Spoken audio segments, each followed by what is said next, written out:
Welcome to Yehoshua Perek Dalet, chapter 4. In this chapter, we're going to learn about memory.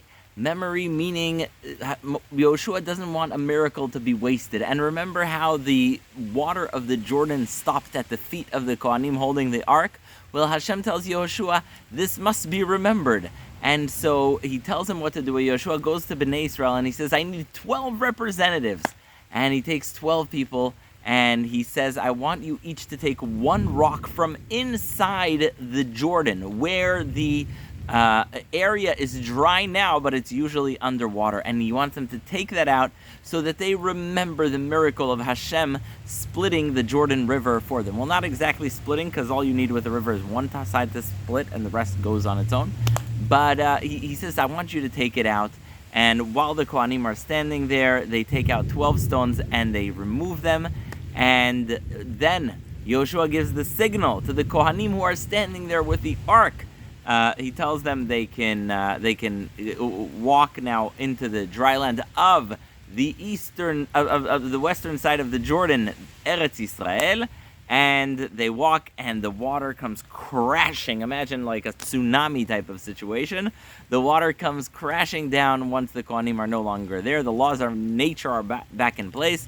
And Bnei Israel take those 12 stones and they make a monument, a mizbeach, in the Gilgal, which is Bnei Israel's first stop in the land of Israel. And they have that there so that they can tell their children and their grandchildren about this miracle of splitting the Jordan River.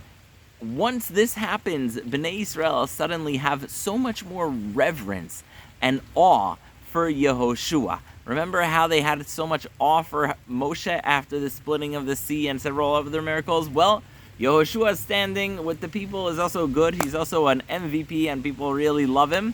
And it's not just love, it's also awe, fear. No one's going to break what he has to say. No one's going to disobey him. Then you have the people of Reuven, Gad, and Chatzi Shevet Menashe. What was their promise? Their promise was that they're going to fight alongside Bnei Israel. Not only. Their promise was that they would be chalutzim. They would be at the forefront of the battle. And so they send 40,000 soldiers at the forefront of Bnei Israel's fighting force in the land of Canaan. And so Bnei Israel now on the 9th of Nisan are all ready to fight. Remember, Moshe died in Zayin Adar. Then Bnei Israel had 30 days to mourn him, and then you had a few days to get together to cross the Yarden. So we're really actually coming close to two things. First of all, we're coming close to Passover.